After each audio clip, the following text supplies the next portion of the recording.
Bienvenidos a Campus Global, el programa de análisis multidisciplinar de EAFIT que tiene como propósito que todos vamos a aprender en EAFIT sin tener un carnet. En esta ocasión, yo confieso que estoy muy entusiasmado porque tenemos un gran tema y particularmente unos invitados de lujo. La idea hoy era, aprovechando la conmemoración de los 50 años, 250 años del natalicio de los que no sabemos alemán, decimos Beethoven, hablar sobre esto que a veces pensamos que son cosas como exclusivas de personas que tienen ciertas capacidades o educación y que es una música a la cual no tiene acceso todos y yo creo que sería un desperdicio que eso fuese así. Entonces hoy vamos a hablar un poco de este genio de la música con dos personas que lo conocen enormemente. Y bueno, y para eso entonces estos son nuestros invitados.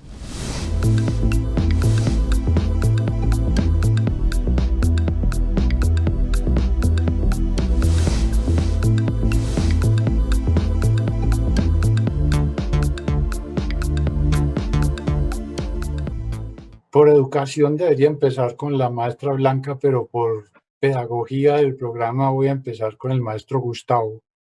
Un poco en el sentido de que nos ayude como a ubicar a este personaje en el tiempo, en el espacio. Eh, También ojalá que nos diga cómo se pronuncia el nombre para no seguir yo haciendo el ridículo. Eh, y una pregunta que sí es como una inquietud personal y es, eh, ¿Beethoven realmente terminó siendo un genio y un gran músico por culpa de su papá o a pesar de su papá? Pero bueno, eso sería una cosa que de pronto Gustavo nos ayude porque entiendo que su papá, que era un borracho, como que tuvo mucha importancia. Entonces sí, dejo en Gustavo como para que nos diga, bueno, ese señor dónde vivía y qué estaba pasando a su alrededor en el tiempo y en el espacio. Ya.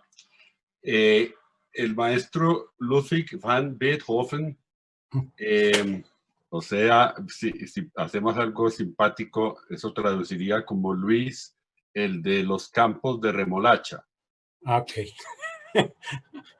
Entonces, este maestro Beethoven es hijo y nieto de músicos, pero el padre fue especialmente problemático, digamos, porque pues primero sí era un alcohólico y además incluso al final de su vida terminó en la cárcel por cuestión de su alcoholismo, pues. No porque tuviera ningún otro tipo de conductas pues muy malas, sino por el alcoholismo que en ese arzobispado donde ellos vivían en Bonn, el príncipe arzobispo Maximiliano, eh, por cierto, a quien le dedicó después muchas obras, algunas de las obras. Entonces, allá era un delito eso y entonces terminó en la cárcel. Pero él le enseñó las primeras lecciones de música, se las enseñó el padre, de manera que también pues, fue positivo en medio de todo. Desde luego, las lecciones que recibió después de muy buenos maestros como el mismo Haydn, como Albrecht Sperger, por ejemplo, lo formaron muy bien, además de que él era una persona sumamente culta, que leía muchísimo, que tenía una biblioteca maravillosa y una persona muy inquieta.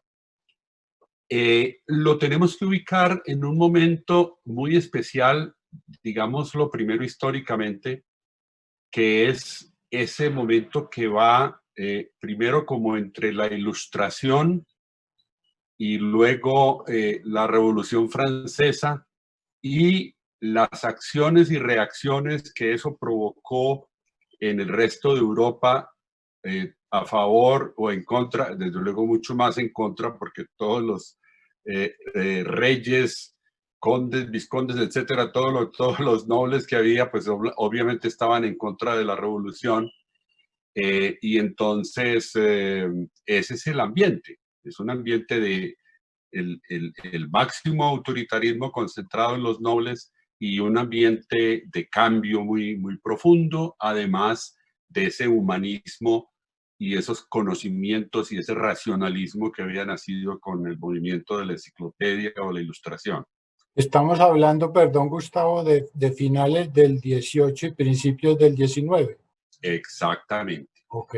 Y desde el punto de vista musical también tiene mucho interés esta época porque es como el final del clasicismo, de lo que se conoce en música como el clasicismo, que entre otras cosas esa es la razón para no hablar mucho de música clásica porque sería como un periodo nomás.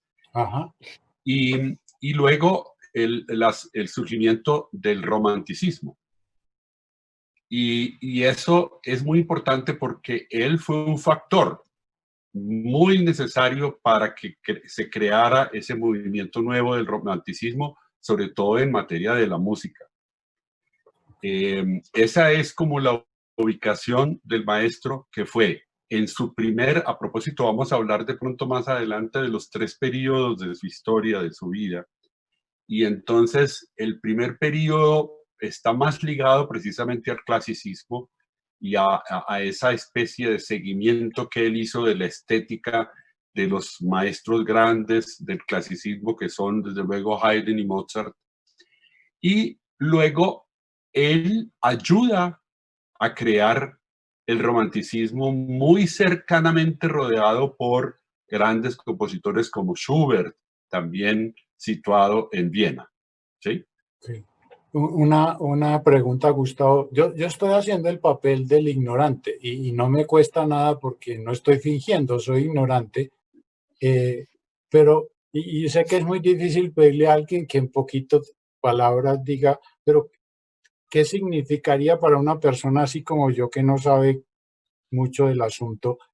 ¿Qué es clasicismo? Uno lo podría definir como un tipo de música que y romanticismo, como para que la gente no quede en el aire de decir, bueno, sí, aprendí, pero no sé de qué me están hablando. Perdón que sea como tan quisquilloso. Estoy No, pensando en gente como yo. no, muy bien. El clasicismo es una época precisamente muy ligada al racionalismo de la enciclopedia, en donde la música debe ser proporcionada, en donde el sentimiento no va más allá de, decir, no trata de sobrepasar la razón. Y Ok, entonces es una música muy proporcionada, muy equilibrada, muy pegada a unas formas racionales, a unos esquemas que ya se tenían, que se habían armado, que había armado tan maravillosamente el maestro Haydn, como el caso de la sinfonía misma, de los cuartetos para cuerdas, etcétera, de todos esos géneros.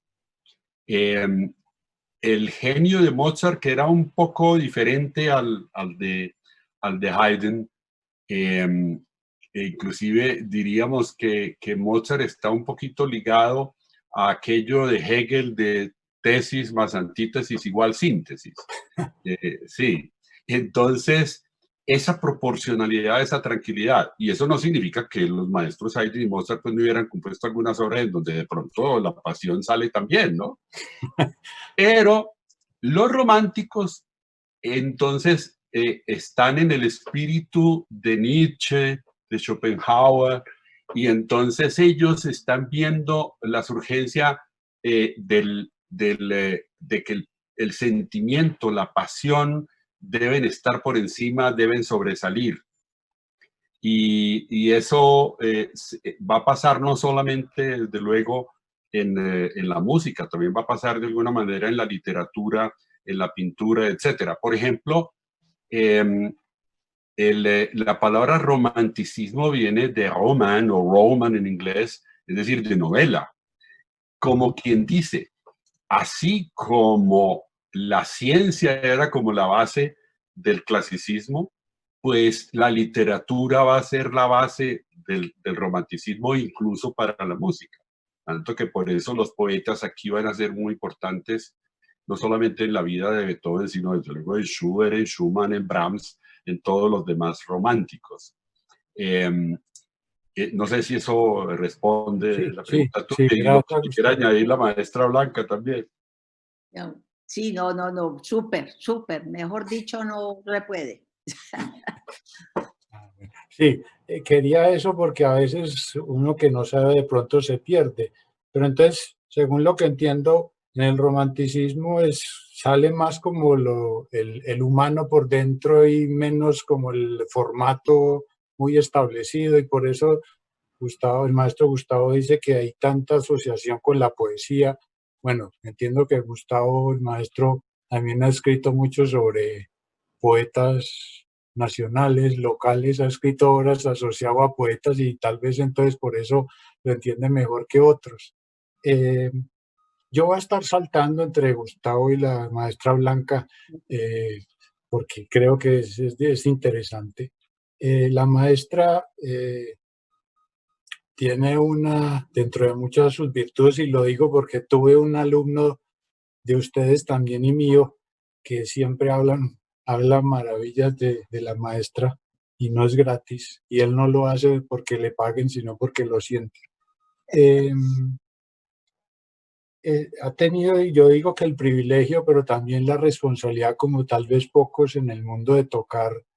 eh, el maestro alemán, pues creo que escribió de todo, no le faltó por escribir ningún tipo de música, desde eh, tríos y cuartetos y sinfonías, óperas, creo que hasta hizo una, yo no sé cuántas, pero usted, el que fue como un pianista virtuoso y revolucionario, tal vez, no sé si el adjetivo valga, eh, usted ha sido pues en su carrera musical muy cercana al maestro, y la pregunta que me surge así como una persona común y corriente es, por qué terminó o empezó con Beethoven, y fue un profesor o qué fue la que la llevó a eso.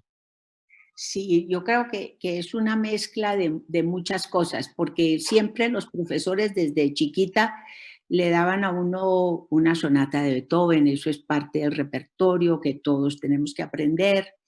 Pero cuando yo llegué a Viena, yo tenía 17 años y como explicaba Gustavo en este momento, el clasicismo y el detalle y la forma no me la habían enseñado. Yo tuve excelentes maestros, pero es muy distinto tocar una sonata de Mozart a tocar Chopin, ¿no es cierto? Y yo en ese entonces no estaba como muy clara, a mí todo me sonaba muy bonito y ya llegué con un profesor muy estricto en Viena, donde la forma, el estilo, cómo se hace un ligado, todo fue tantísima información que yo me estaba medio chiflando, porque es mucho para uno en muy corto tiempo poder como solucionar problemas técnicos, porque al fin y al cabo todo eso se hace con la mano, con el músculo, con el cuerpo.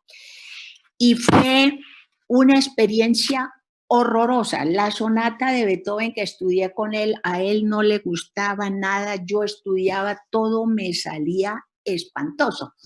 Entonces cualquier persona diría, bueno, esto ya Beethoven quedó pues fuera, pero no sé por qué yo insistí y tan joven y todo eso que yo quiero estudiar otra sonata de Beethoven, a ver si por fin entiendo y al fin puedo, después de un año más o menos, de ya poder manejar el instrumento como el profesor lo quiere. Y, y como dirían, pues me encarreté, claro que hicimos de todos los otros compositores, pero yo todos los años hacía una, dos sonatas y me gustaba muchísimo tal vez esa disciplina de aprender cómo se usa el pedal. Es que el piano, pues como todos los instrumentos, hay tantas cosas, no es solamente sentarse y tan bonito que suena, es un millón de detalles.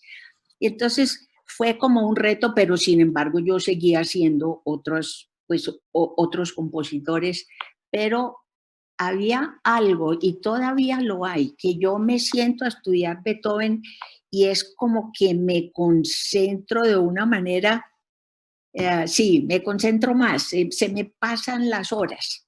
Eh, Y como fui aprendiendo una y otra, luego, después de 3 años de estar allá, hubo el concurso Beethoven. Entonces el profesor dijo, bueno, ya el profesor, es que con esa primera sonata el profesor casi me echa. Mejor dicho, me dijo, yo creí que usted era muy inteligente y muy talentosa, pero esto no, ¿no es cierto? Imagínense. La niña pianista colombiana la devuelven a Colombia porque el profesor la hizo, imagínense. Bueno, entonces ya él estaba ya más contento con el trabajo mío y me dijo que entrara al concurso Beethoven. Y me fue muy bien porque todo el mundo esperaba que el primer premio se lo ganara un joven profesor alemán que ya estaba trabajando como profesor en la Academia de Viena y todos ya lo daban por, este se lo va a ganar.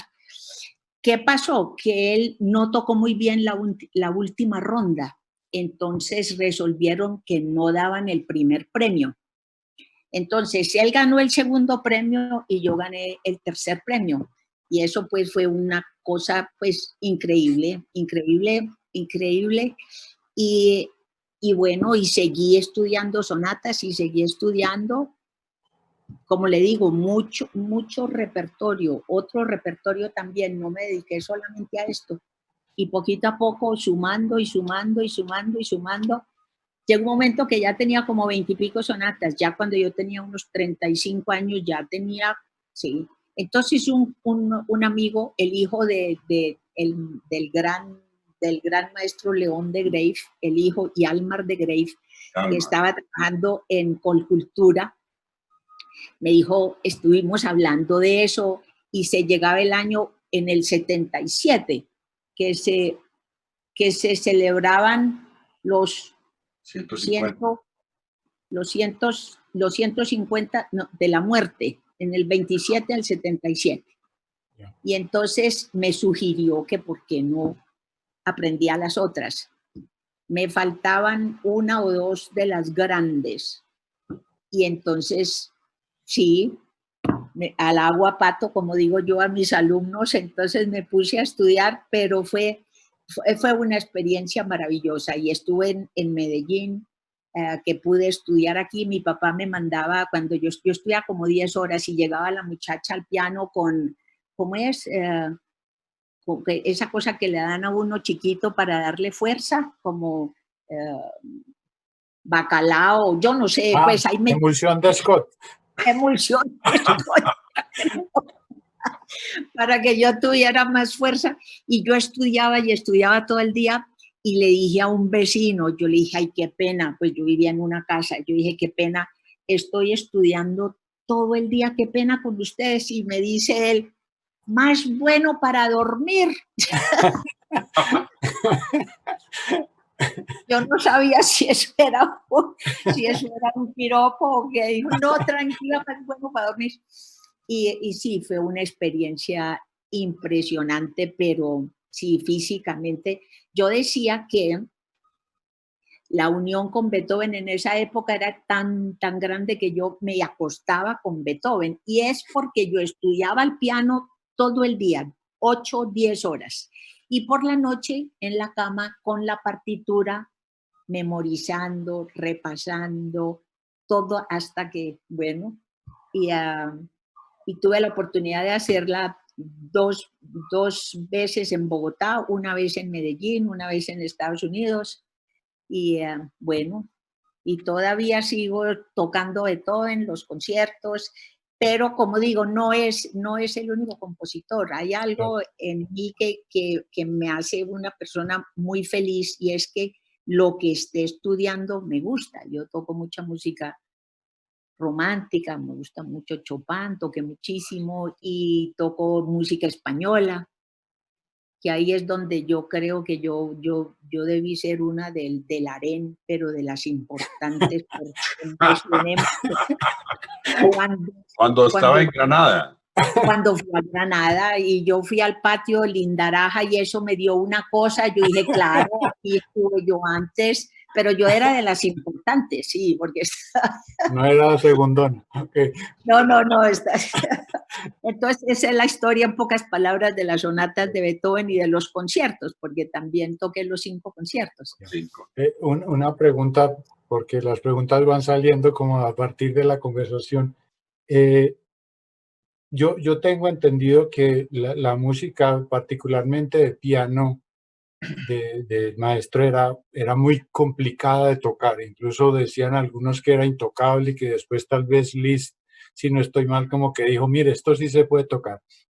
Esa complejidad física es agotadora. Yo lo pregunto porque hace muchos años vi a una pianista tocando era una obra de Rachmaninoff y yo decía, esta señora tiene que hacer gimnasio por lo menos 10 horas al día porque era físicamente agotadora. También es igual de pesado en términos físicos enfrentar 32 sonatas o uno queda tullido después de eso. ¿Qué le pasa? Bueno, primero que todo, al estudiar y a estudiar tantas horas, es muy importante saber cómo estudiar para que a uno no le dé la tendinitis, para que no le la espalda, que la nuca.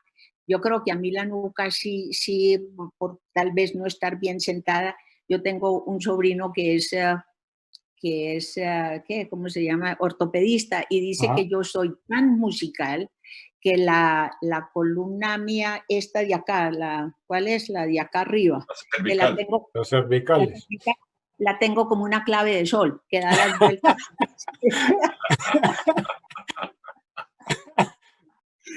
Pero sí tiene uno que tener buen estado físico y sí, se dice que uno sale al escenario y es como el equivalente de 1 o 2 horas en un gimnasio. Por eso yo nunca tengo que hacer dieta, porque ahí está el gimnasio, está automático ahí. Entonces sí se requiere. Hay algunas que ya fue como más allá de las posibilidades, por Dios, de lo que él pide.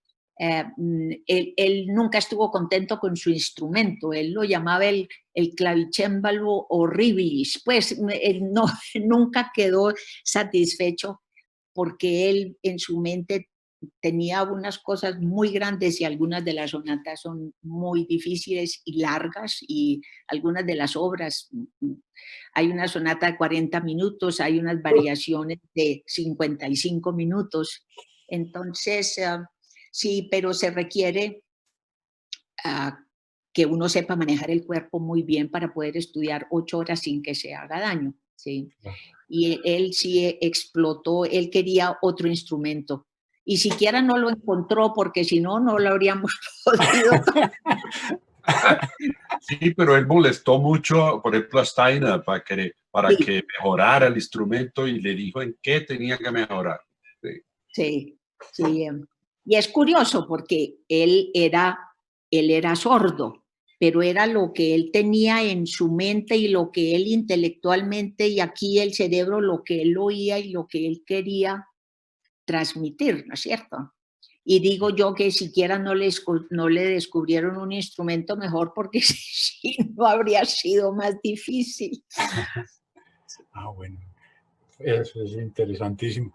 Maestro Gustavo, voy a volver con usted un poco para volver a encarrilar como en el tiempo.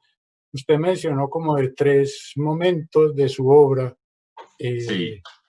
y obviamente me parece interesante plantearlo porque los que no sabemos de música pues siempre hacemos la referencia a una sinfonía y a que era sordo y eso yo quisiera un poco después hablar más de eso ya ustedes como músicos porque uno como humano común y corriente no se imagina a un músico sordo, debe ser una tortura y creo que lo atormentó y escribió sobre eso si no estoy mal, pero ¿cómo fueron esos 3 momentos que nos adelantó hace un ratico? ¿Cómo se podía como partir su historia musical? Normalmente se consideran 3 periodos.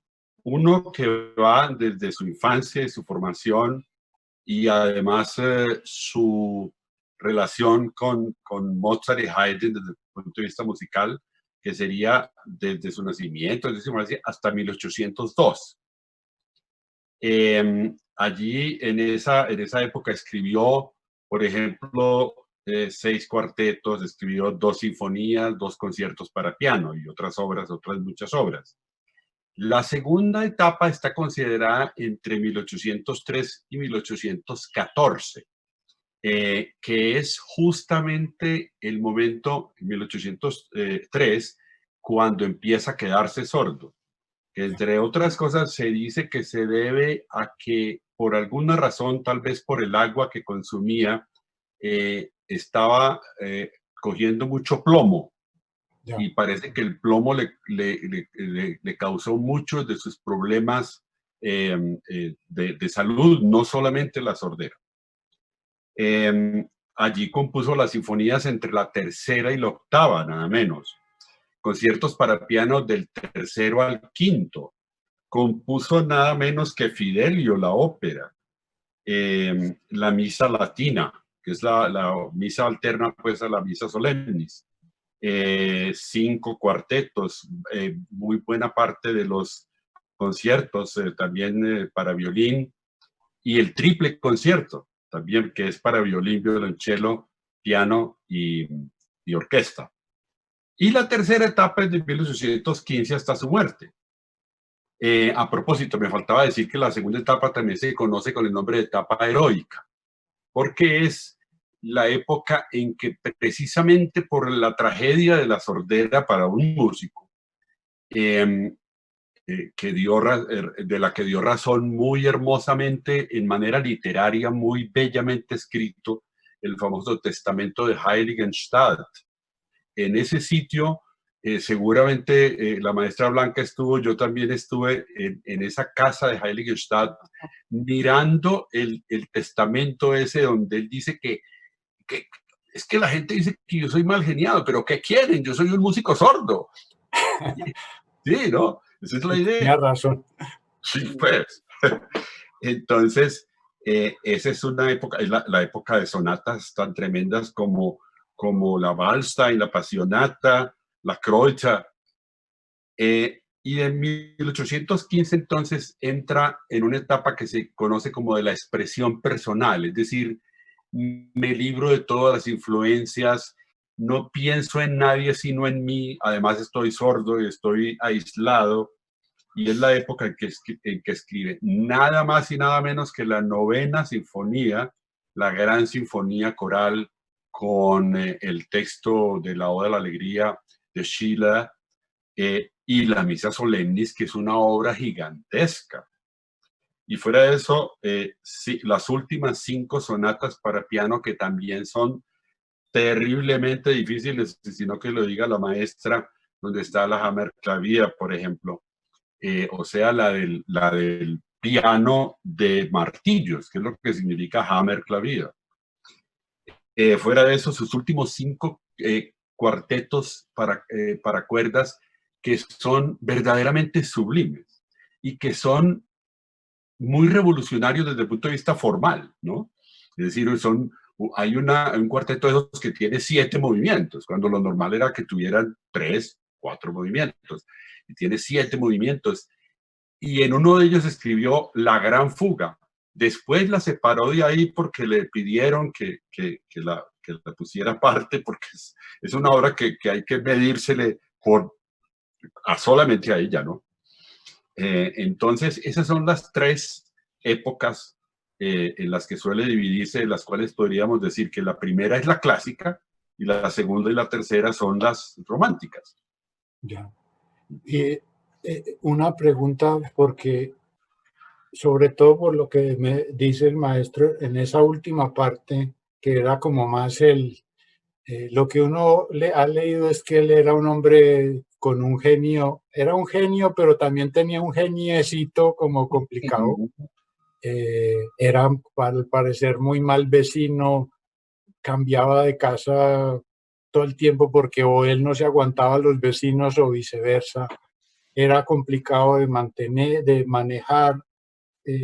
Esa, digamos que volatilidad de la personalidad de una persona que, como ustedes dicen, era un genio y el cielo lo estaba castigando con sedicia al ponerlo sordo. Sí. Se le siente en la música a ustedes, que es lo que tocan y que son intérpretes y que dirigen, ¿se siente en la música de él esa turbulencia personal, o son dos mundos distintos, la persona y lo que él finalmente hacía? ¿Qué creen? La maestra Yo Blanca. sí, yo creo que era distinto. Obviamente esa fuerza, ese genio, eso estaba ahí siempre presente, pero cuando tenía algunos de los momentos más difíciles, componía la música más sublime. Entonces, algunos movimientos lentos son para uno llorar. Yo todavía oigo muchas cosas y yo tengo un hermanito chiquito, medio hermano, y cuando yo le digo algo y a él le parece que soy ridícula, entonces dice, tan linda mi hermanita. Y a veces cuando yo oigo algo y le digo yo, ay, amorcito, oiga eso tan lindo, y me mira y dice, tan linda mi hermanita.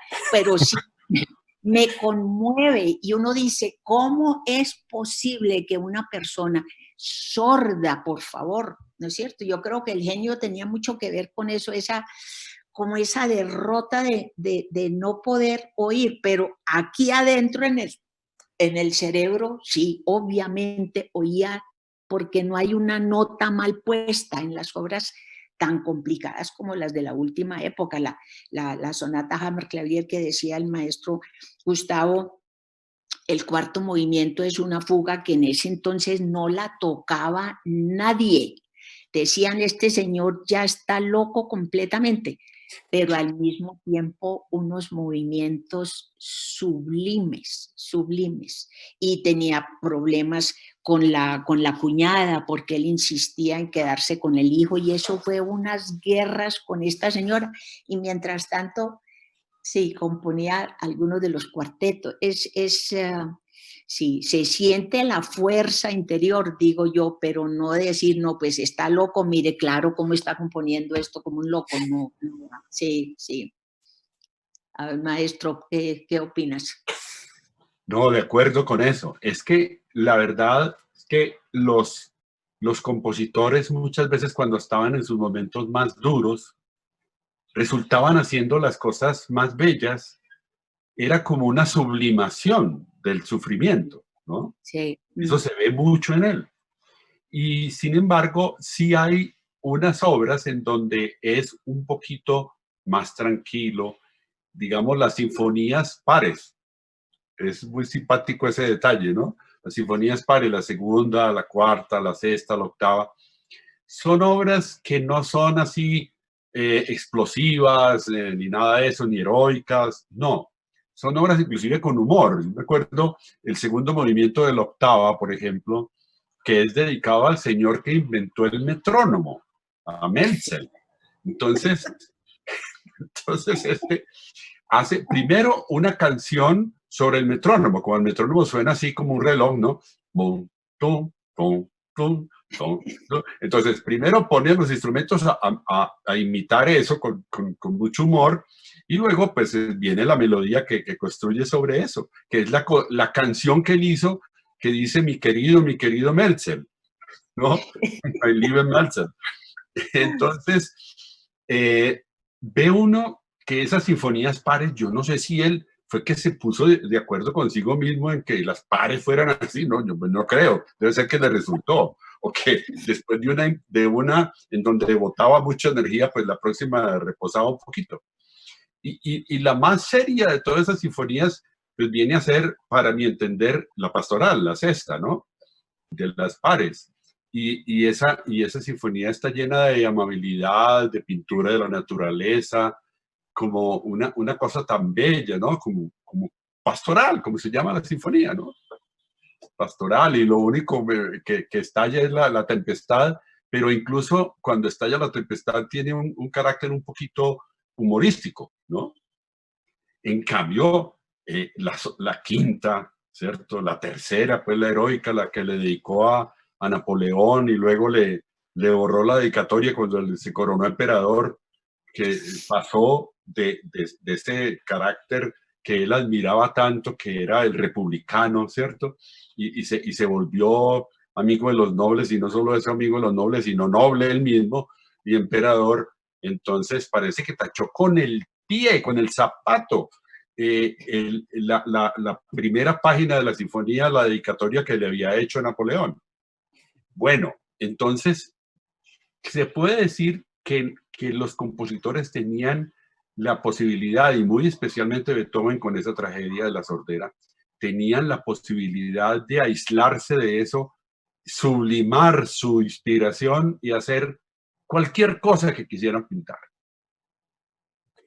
Pero aquí, yo pensando como ingeniero extraviado que soy, cuando hace un rato explicaste la diferencia entre el romanticismo y el clasicismo, tal vez estas cosas que ese torbellino interior, si él se hubiera quedado en el clasicismo tal vez no permitía que eso surgiera como ser un romántico. O sea, era más fácil que se expresara todo esa lava, ese volcán interior siendo un romanticismo que un clasicismo, o no tiene nada que ver.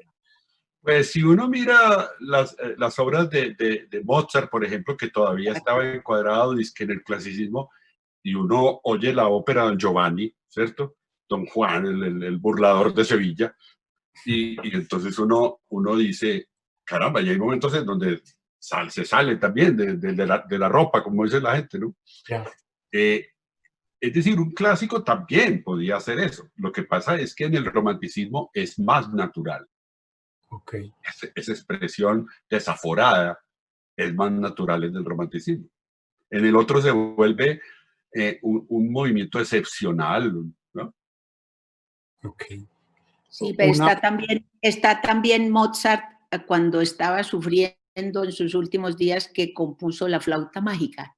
Uy, sí. Sí. O el Requiem. Exacto. Entonces también ellos se aislaban, como dijiste antes, y componían lo que su imaginación les decía, sí, lo que les ayudaba a hacer, porque la flauta mágica es un tesoro, eso es como de magia, y él estaba, pero en su peor momento en la vida. Entonces, uy, sí. Mejor dicho, es que clasicismo y romanticismo son estéticas generales de una época. Eso no significa que sean, pues, comprimidos en donde uno no se puede mover de ahí, no. Hay muchas excepciones. Hay espacio para moverse dentro del marco general, pues como de la estética. Sí. Y para ustedes que son, pues han sido directores o intérpretes como la maestra, se nota para un músico preparado y refinado con el oído pulido como el de ustedes, se le nota que ese señor se está quedando sordo, o si a uno no le dicen, uno no se da cuenta. Yo creo que si la historia no nos cuenta ese cuento, no nos habríamos enterado. No. Nada, para nada. Solamente, decir, ya cuando le cuentan a uno dice, bueno, pues con razón mal genio, con razón exacerbado, con razón triste en momentos dados, pero si no le cuentan, pero es decir, como en la música misma, no. No, Uno dice, no, es como decía la maestra ahora, ni una nota falsa, y no las escribió. Y lo de, ya esto un poquito ya más con humor, lo de que lo sacaban de todos los apartamentos en Viena, pues podía ser por el ruido del piano, sí, pero yo tengo que decir que el segundo año que yo estuve en Viena, me sacaron 5 veces en un año de los apartamentos. Entonces yo decía, bueno, a él lo sacaron 20, yo voy bien, voy con 5.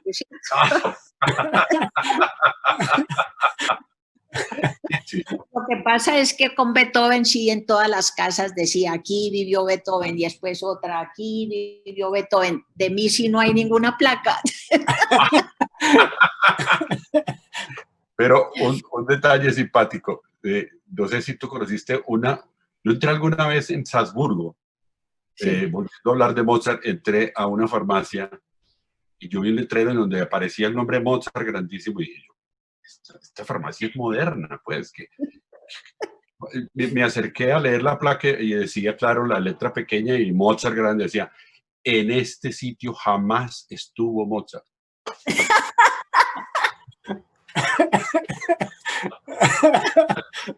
Entonces sí, el problema es más es endémico.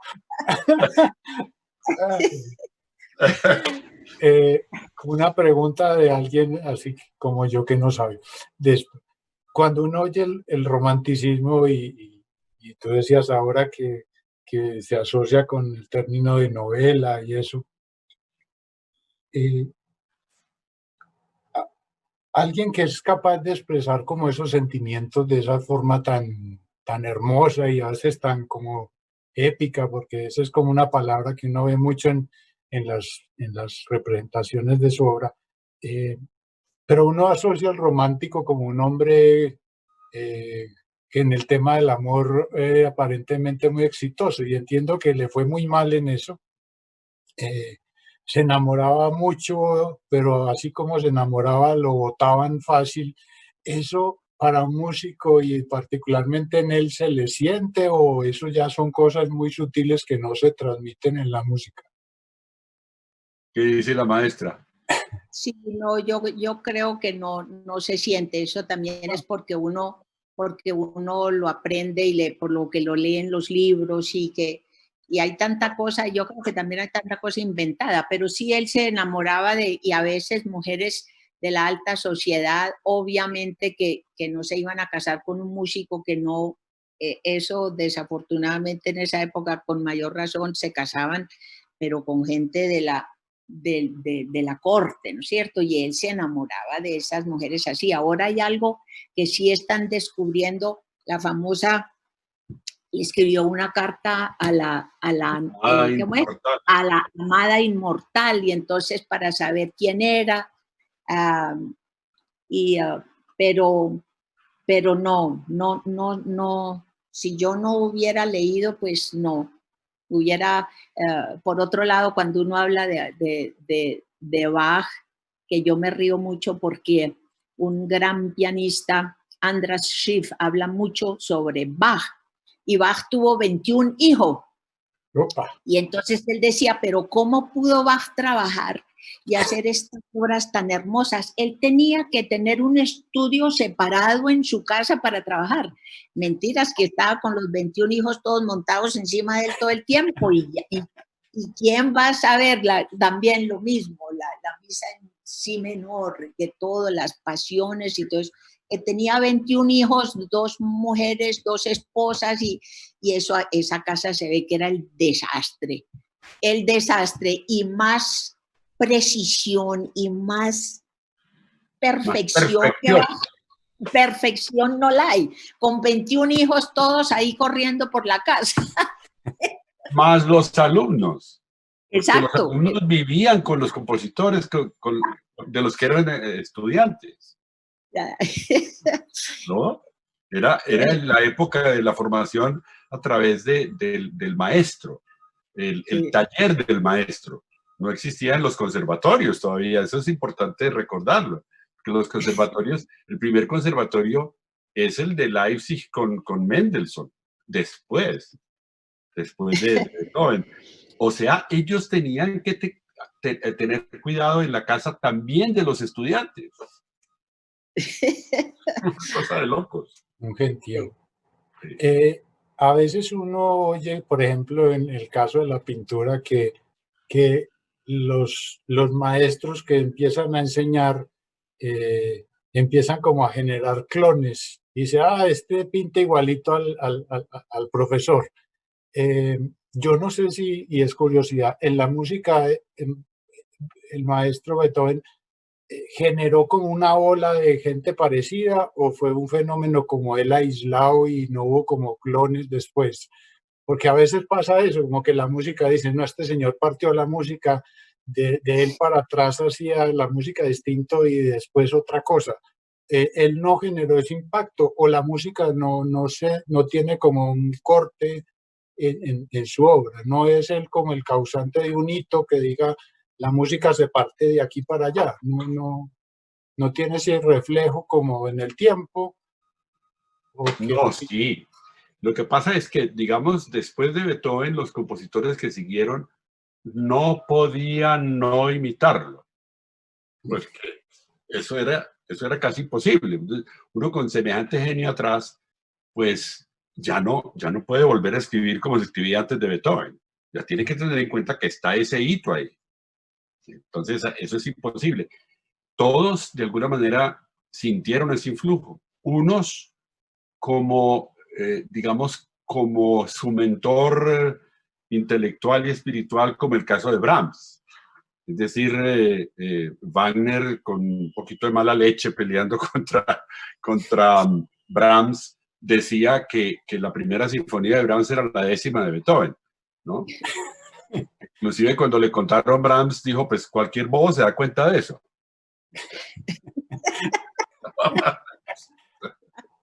Bueno, pero otros, en cambio, como esos otros románticos, tipo Liszt, etcétera, con todo lo que admiraban a Beethoven, pero ellos hicieron cosas, digamos, muy diferentes. Muy diferentes. Sí. Pero eso sí, aprovechándose de la técnica que él había instaurado, aprovechándose de todo lo que había descubierto. Inclusive yo creo que, no sé si estoy correcta, que también la influencia de Beethoven, por ejemplo, en Schubert, yo creo que él sabía que él no iba a componer mejor de lo que había compuesto Beethoven, y la 9ª sinfonía creo que la demoró porque decía, yo después de esta 9ª sinfonía lo mío no.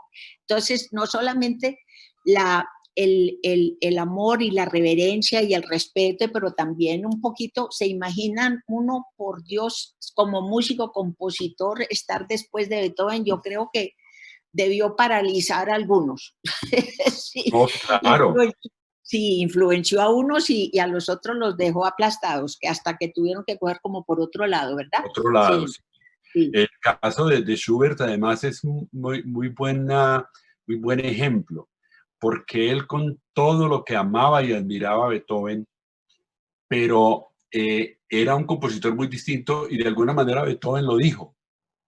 Cuando vio en su lecho de muerte ya composiciones de Schubert, que se admiraba de las ideas tan hermosas que tenía Schubert. Es decir, eran dos compositores muy distintos. Schubert era un hombre al que las ideas musicales le fluían con una tranquilidad, una persona que escribía 3 canciones en un día, 3 maravillosos líderes en un día, ¿cierto? Es que era un descaro ya.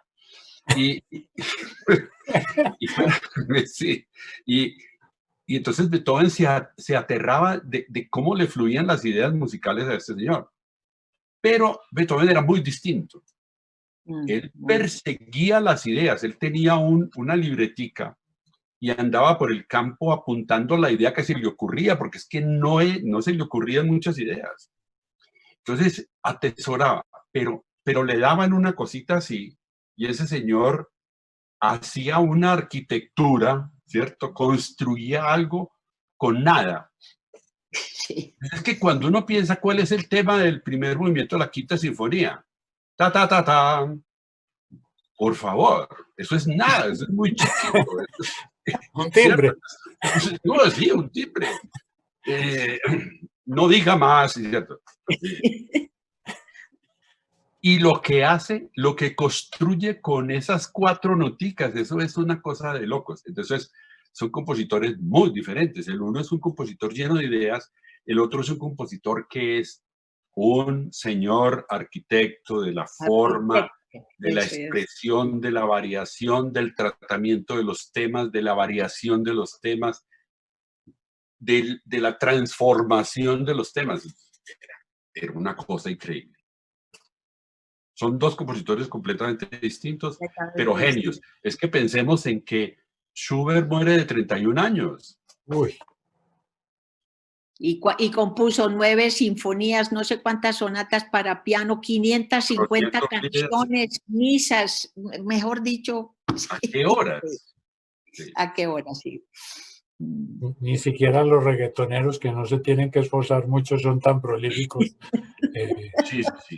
Y eso para hacer esas cositas, pues. Por eso, se podían hacer 1000 al día tal vez, pero bueno. Además, todas son iguales. ¿Y cómo le parece la poética? Sí, yo creo que como decía mi mamá, se descerebran después de componer esas cosas tan hermosas.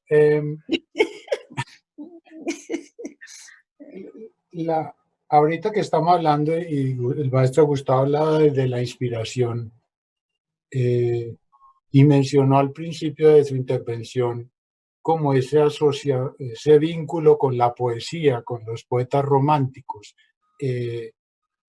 Para los que no sabemos ni de música ni de poesía romántica, pero para ustedes que les toca como masticar y remasticar y saborear y sacarles las esencias, toca entonces, o se vuelve uno mejor oyente de la música erudita y también intérprete cuando te acercas como a las fuentes que supuestamente ellos tenían, o eso no.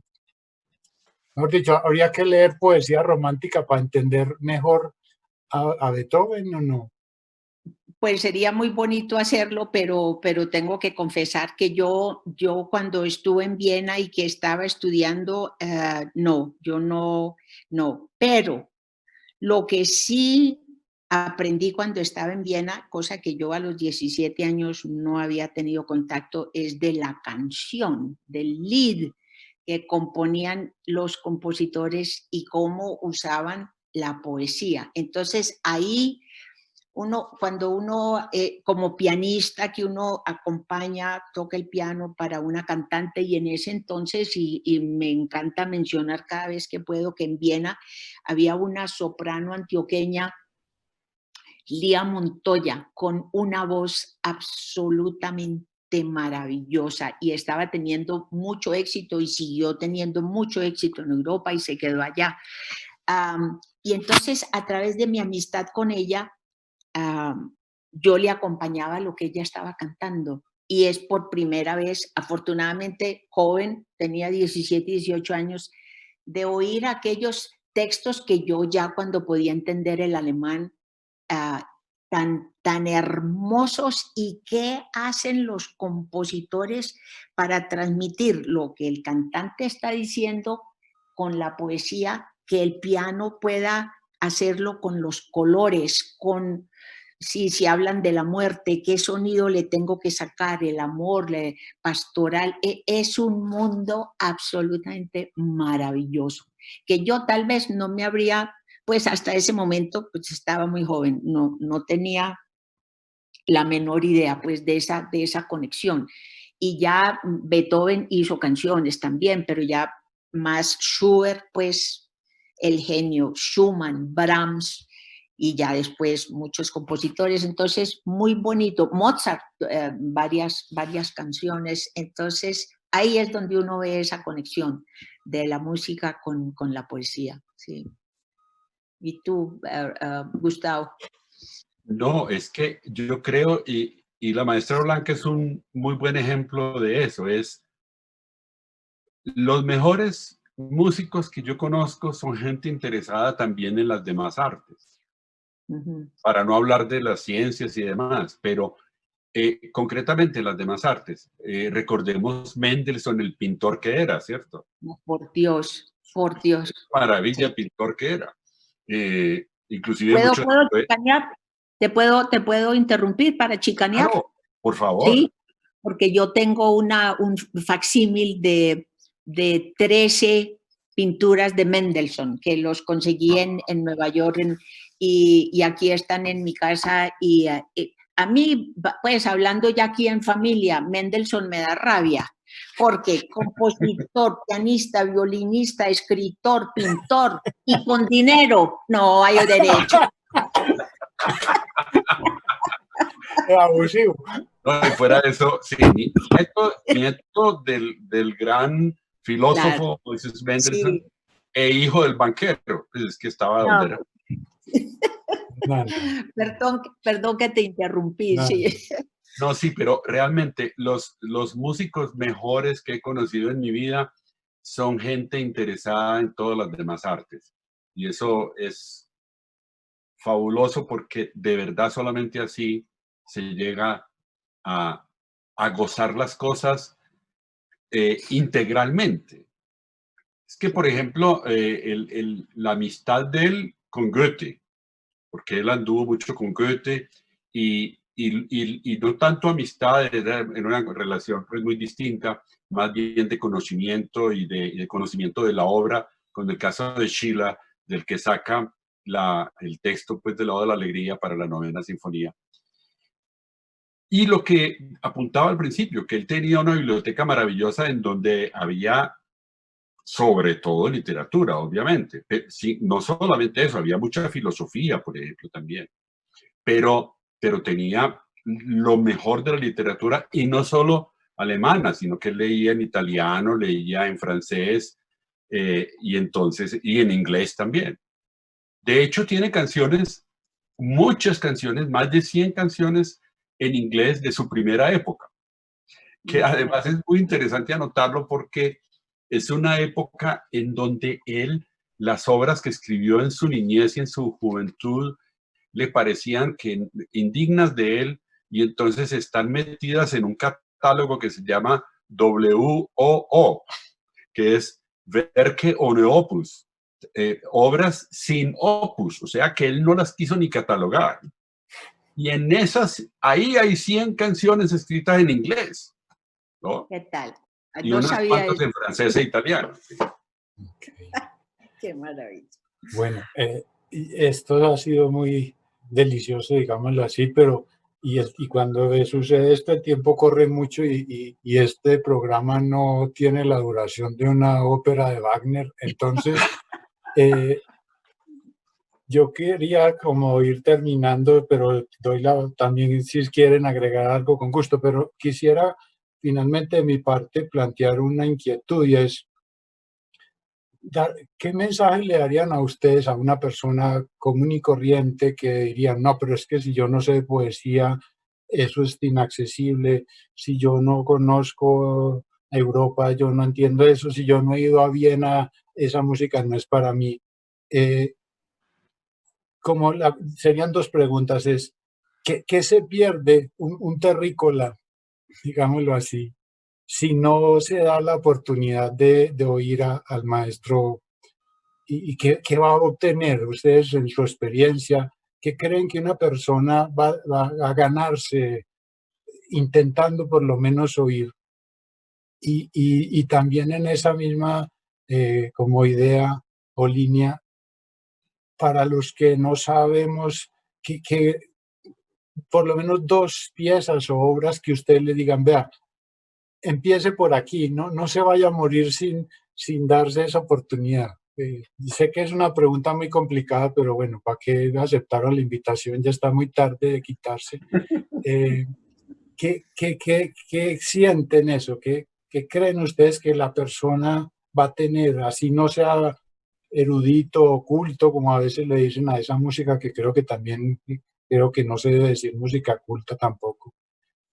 Pero como que... Académica, pues diría yo. Sí, ¿qué le sugieren a las personas común y corriente en esas dos preguntas que he planteado? Un poco complicadas tal vez. Yo le contesto rápidamente que me ha pasado.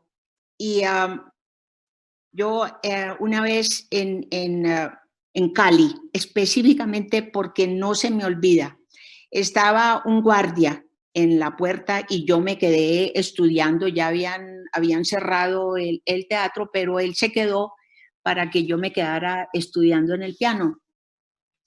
Y entonces yo estaba un poquito preocupada porque era la hora de almuerzo y entonces me fui y le dije, qué pena con usted, si quiere yo paro para que usted se pueda ir. Me dice, qué cosa tan bonita está tocando usted. No, yo me quiero quedar acá. Él no sabe ni qué compositor era ni nada, pero dice, es que eso es muy bonito. Eso es lo que la gente debe sentir, escuchando, que no sepan qué compositor es, nada. Es esa sensación de algo sí, que les da una delicia. No tiene, la gente a veces piensa que para ir a un concierto tienen que entender. Y yo digo que es lo mismo. Me encanta ir a los museos y ver eso. También descubrí en Viena los museos de arte y pararme horas enteras ante un cuadro. A mí que no sé qué época, que no sé qué vale es el estilo, pero quedarse uno embelesado admirando eso. Entonces es que se den la oportunidad de escuchar, sí, no hay para mí un piropo más bonito que cuando alguien me dice, ay, yo no había escuchado eso, qué cosa tan bonita.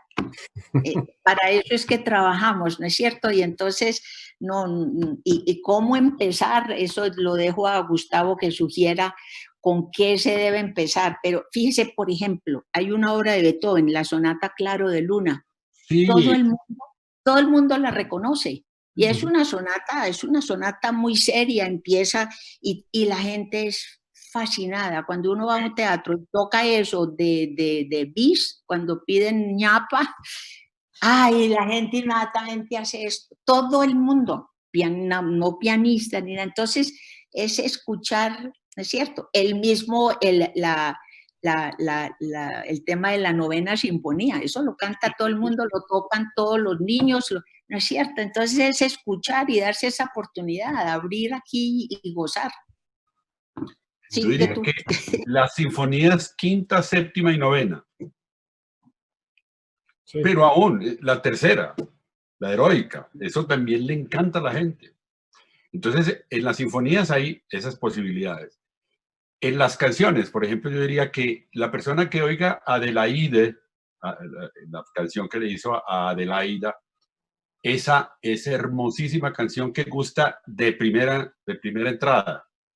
Y de las sonatas para piano, sí, la Claro de Luna es una que le encanta a la gente. Los adioses también. Pero La patética. la pasionata y la patética. Esas sonatas a cualquiera le gustan de entrada. Sí. A mí la pasionata, cuando la oí de niño, yo quedé enloquecido. Yo no tenía ni idea de quién era el señor Beethoven. Yo inclusive pensé que Beethoven era el Mono Villa, porque mi papá le decía así, el periodista, que era enamorado de Beethoven. Como no hablaba sino de Beethoven, mi papá lo puso Beethoven. Entonces, cuando yo oí la apasionata, yo quedé completamente loco. Es una hermosura. Entonces, es eso. Si la gente oye Claro de Luna, la apasionata, la novena sinfonía, la séptima, le tiene que gustar. Adelaide. Sí. Okay. Ahora con este nuevo modalidad de escuchar por el internet, ahora todas las orquestas están publicando cosas corticas. Eso es una delicia. Y ahí se van interesando y si oyen un pedacito, Orquesta de Afid pone un movimiento y les gusta y de pronto, bueno, voy a oír toda la sinfonía. ¿Por qué no? ¿No es cierto? Como empezar Sí, no tienen que entender nada, es dejar que el oído es como ver la naturaleza. Yo no sé qué árboles tengo aquí, ni cómo nacen, ni cuáles son los nativos, aunque debería saber, pero es ver y gozar de esa belleza, ¿no es cierto? Eso es lo que no tienen que entrar con susto de que si no entienden, que se dejen llevar por la música. Sí. Muy bonito. Bueno, pues yo lo he disfrutado mucho, espero que haya sido grato también para ustedes y espero o confío que para las personas que nos ven pues haya sido como también interesante y ameno y Sí, motivador por exacto.